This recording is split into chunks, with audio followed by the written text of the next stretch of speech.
Welcome to Building What Matters. I'm Tobias Neal, and I'm really glad that you're here. If this is your first time that you found your way to the podcast, well, you're in good company. It's my first time too. I've never recorded a podcast before, and Substack gives me the opportunity to do that. And I'm pretty thankful for that. Maybe you've been following me for a while. Maybe you've come over here from my newsletter, From Bitter to Better. Maybe you are from the social media ranks of Facebook or Instagram, or maybe you're here from Substack, which is really cool because I'm new to Substack and I'm trying to figure all that out. And I'm so glad that you tuned in from Substack. And maybe you just know me, you know of me from my work in the community. Um, Maybe you used to know me back when I used to be a pastor. I don't know. But if that's the case, you probably already know a little bit about what this is about. And either way, I want to start from the beginning today because the beginning matters, right? This first episode is called From Bitter to Better and Why I'm Here. It's the story behind this podcast. It's the story behind the name for it. It's the story behind the framework, really, that I lead by. And it's the story behind the framework that I'm going to be writing and talking from for as long as I'm able to from this platform. And speaking of beginning, it's actually this story is going to start from a confession. Years ago, I lost my marriage and my ministry. I was a pastor. I had built my identity, my vocation, my sense of purpose around those two things. And when they were gone, both of them in the same season, I was left with something I didn't know how to carry. That something was bitterness. And here's the thing about bitterness. It doesn't announce itself. It doesn't come in the front door and say, hello, I'm here to stay. It moves in quietly, sets down its bags, starts rearranging the furniture, and before long, you're living in a house that doesn't look like yours anymore. But you've gotten so used to it that you've stopped noticing. I blamed a lot of that loss on someone else's struggle with substance use disorder. I told myself a story that protected my pride and actually costed me my growth. That it was done to me. That I was the one who had been wronged in all of this, and that the disease and the person who had it was the villain, and I was the casualty. It was easier for me to point at that than it was to look at myself honestly. And it was far easier for me to be bitter than it was to do the harder, slower, more honest work of becoming better. So I kept my distance from the recovery community. More than distance, honestly, I scorned it. I told myself that that world had nothing to do with me anymore. I had walked away from the ministry. I had walked away from those things, and I just told myself I had moved on. But bitterness, it doesn't move on that quick. Bitterness stays put. Bitterness doesn't really call you forward into motion. Well, life ended up doing what life always does. It kept moving. And eventually, slowly, and not in a straight line by any stretch of the imagination, so did I. My understanding of substance use disorder shifted. My understanding of what it actually means to love someone through something that you don't fully understand shifted. My theology shifted. My understanding of myself shifted. I'm a deconstructing theologian. I'm a former pastor who spent years doing the hard, uncomfortable work of dismantling frameworks that were built for the wrong reasons and trying to build something more honest in their place. And that process, that long, unglamorous work of becoming more honest and more truthful, is part of what started to move the bitterness out of my life. Because you can't do the work of honest faith and stay comfortably bitter at the same time. Eventually, one of them has to go. And then came the moment I didn't see coming. I was offered a position as a peer support coordinator at one of the largest recovery centers in northern Michigan. I almost didn't take it, but I did. And what happened next changed everything for me. The community that I had scorned and walked away from welcomed me in.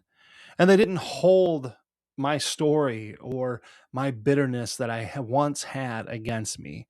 They didn't make me earn my way in. They just trusted me as an ally They let me belong and they loved me. And I fell absolutely in love with that work and with the recovering community. And I eventually became the director of that 21 county recovery center. And somewhere in all that, in the welcoming, in the belonging, in the daily reality of sitting with people in their hardest moments and watching them choose to keep going, my leadership found its voice. My core beliefs stopped being abstract ideas and started being things I actually lived by. I had gone literally from bitter to better. And that is where this framework comes from. Lead aligned, live parallel, and build what matters. Those aren't just talking points for me. They're not just the brand.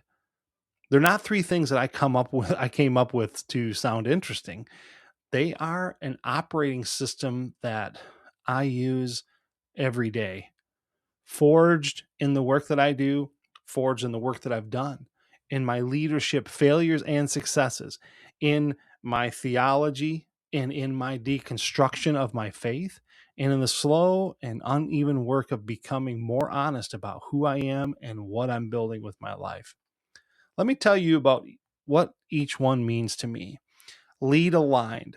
It means for me to know your values before you build anything, to lead from truth, not performance, to lead from transparency, not trying to hide anything. And let your leadership be an expression of your integrity, not just your image. I spent years leading from a place that looked aligned, but it certainly wasn't. I was performing a version of myself that was held together by a role and title and the approval of people who only knew the version of me I was presenting to them. Aligned leadership, that's different. It costs more. It requires you to know who you actually are and then lead from that place, even when it's uncomfortable. Live parallel. Recognize the systems around you without letting them define you. We live inside systems, economic, political, cultural, religious, that were built to extract more than they ever were to restore. They reward performance over authenticity. They move power upward and cost of that power downward. And living parallel to me means that I'm going to refuse or try to refuse the scripts that the empire puts out about domination and hierarchy. It means I build a way of being that runs alongside the world as it is, but doesn't surrender to it.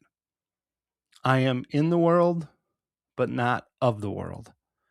And the difference between those two things is where I try to stay, where I try to live within that tension. Build what matters. Make things that reflect dignity. Do the work that serves dignity. Build relationships that heal people, that heal lost dignity. Create communities that hold space for people, that hold dignity. Design systems that treat people like human beings. This is the one that is the most personal for me right now because I've seen what it looks like when people build things that don't matter. I've been a part of institutions and systems and ministries that were building the wrong things for the wrong reasons. And I've seen what it looks like when people, ordinary, imperfect, sometimes, oftentimes broken people, decide to build something real, something that lasts, something that makes the people around them more whole, not less. That's what I want to spend my time on. And that is what this podcast is about. So, here's what you can expect from building what matters. Some episodes are going to be solo reflections, just me, guys. Something I'm talking about, something I'm thinking about, or something I'm working through. And this is one of those. Some episodes are going to be conversations. I'm going to have conversations with leaders, politicians, healers, builders, theologians, recovery workers, community advocates, people who are doing the hard, quiet work of building something real in the middle of complicated lives. And I'll be writing and talking about dignity first leadership, about healing and recovery, about deconstructing your faith, what it means to dismantle frameworks and worldviews that no longer hold truth and try to build something more honest in their place. I'm probably going to talk about culture and power and the systems that shape the lives we live and about the ordinary, everyday ache of trying to be a whole person inside a world that constantly pressures us to trade our values for comfort, acceptance, productivity, or power. As much as I don't like it, sometimes I get caught up in performance. I don't want to do that. I'm just interested in trying to tell the truth. I'm not interested in building an audience here. I am interested in finding my people and my people finding me. I am interested in building something that actually helps people name what they already feel.